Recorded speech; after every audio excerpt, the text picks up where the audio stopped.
I love JRPGs. It's been a genre of game I've played since I was 6 years old, and 2022 is looking to be a pretty amazing year for them. So for today, I wanted to list my top 10 most anticipated JRPGs releasing in 2022. This list is organized by release date, not by my order of anticipation. Anyways, with that being said, let's get started.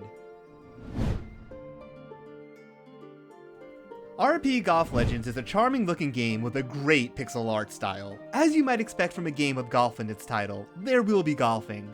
But you will also explore towns, speak with NPCs, complete quests, and even unlock different classes that give unique abilities. Some of these abilities will be required to progress the story, such as running on water and destroying rocks. The game also has action-based combat in it, as well as crafting and fishing. You know, staples of any good RPG. I'm looking forward to seeing if this game is above par. What can be said about Elden Ring? It's being created by one of my favorite game developers, that being From Software, and is an open world game with the combat of Dark Souls 3. That right there is enough of a sales pitch to have me completely sold. Now, From Software games are known for their challenging, but fair gameplay, amazing world building, interesting characters, and really dark narratives. They even got George R.R. Martin involved with the story here, the man behind Game of Thrones, so I'm really excited to see where all that is going. Another area From Software excels at is art direction and level design. And from what I've seen of the network test and trailer, this game looks gorgeous and runs like a dream. I know the graphics aren't exactly cutting edge and won't be pushing your consoles or PC to their limits, but the art direction is so good that, do you really care? Final Fantasy VI is one of my favorite games of all time, and the pixel remaster of this entry is the one that has me the most excited. What can I say about this game? It has a great setting, taking place in a fantasy steampunk world, where the destructive force of magic has vanished. Anyways, this game has an amazing cast of characters, also one of the best villains, sorry Sephiroth, and the soundtrack is a masterpiece. This might be my favorite of legendary composer, Nobu Uematsu. If you haven't played this masterpiece of a game yet, then this would be a great chance to remedy that. So, Triangle Strategy is a new JRPG being developed by the team behind Octopath Traveler. This game looks fantastic, and I just love the graphic style. That HD 2D thing they do is just so cool. Also, I love a good tactics JRPG, and based on the trailer and demo, well, I'm pretty excited. The combat, from what I've tried in the demo, is very fun. The characters all have a role that they excel at, and it's up to you to utilize them correctly. You also have to take into account the environment and your positioning. Another area that has me excited is that your choices have consequences, affecting who will join your cause and turn foe. Even the battles you get into will be affected by your choices. This is very similar to another game I love, named Ogre Tactics, which Triangle Strategy seems to be heavily inspired by. Anyways, I hope the game has many different branches, depending on the choices that you make. That could really help with replay value. Strangers of Paradise, the game that launched the Chaos meme. So, I pretty much hate the design of all the characters in this game. They look like Abercrombie and Fitch models, instead of Final Fantasy characters. The story could very well be trite, but the gameplay is so much fun. And being made by Team Ninja, that isn't that surprising. They have made some very fun games. Anyways, I played both the betas, and I was having a blast. The game offers a lot of different jobs, and the way you can customize them is very satisfying. The boss fights they had in there were also really fun. I cannot wait to see what the other bosses have in store for us. I may hate the way the characters look, but at the end of the day the game is an awful lot of fun, and that's a good enough reason for me to be excited for this one. Hopefully the story turns out alright, though my expectations for that are pretty low. Anyways, good lord, March will be a very busy month. Trails of Zero is but one part of a very large series of interconnected games, known as the Legend of Heroes. This entry follows Lloyd Banning, as he discovers that his beloved town of Crossbell is rotting from the inside out, full of crime and corruption. Something that this series is well known for is its amazing cast of characters, incredible world building, and fantastic narratives. The combat is also a standout. It has some really fun turn-based combat that can also be really challenging.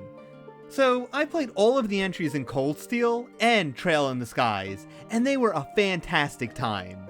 I've heard that Trails of Zero is the best in the series, and I was already very impressed from what I played. So yeah, I cannot wait to play this one. Sea of Stars is one of the most gorgeous looking pixel art games, full stop. This has been a game I have been following for quite some time now, and it's so exciting to me that it's finally coming out this year. Something that has me really excited for this game is the combat system. It's a turn-based system where you have to time your attacks, sort of like in Super Mario RPG, but you can also use combo attacks with other party members, sort of like in Chrono Trigger. Anyways, I think that it's pretty awesome that they integrated those elements into their combat system. It sounds really cool. And if that wasn't enough to whet your appetite, Yasunori Masuda is guest composing the soundtrack. He is the composer responsible for Chrono Trigger, Chrono Cross, Xenogears, and many other amazing soundtracks. The game also has 100% dynamically rendered lighting, showing off day and night cycles, weather effects, eclipses, all of which recolor the world and faithfully render shadows. This game is going to look very pretty. Now, I realize I should probably temper my expectations, but you know what? I can't help it. I am massively hyped.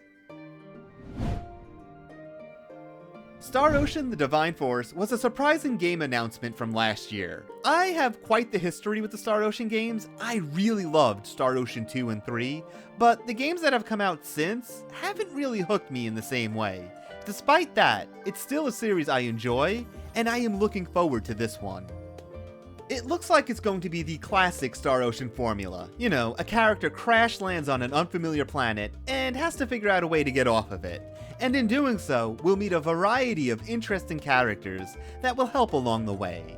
Now, something cool about this entry is that it has two individual narratives, which is something that they did in Star Ocean 2. In that game, you could control either the character that crashed, or the character that lived on the planet.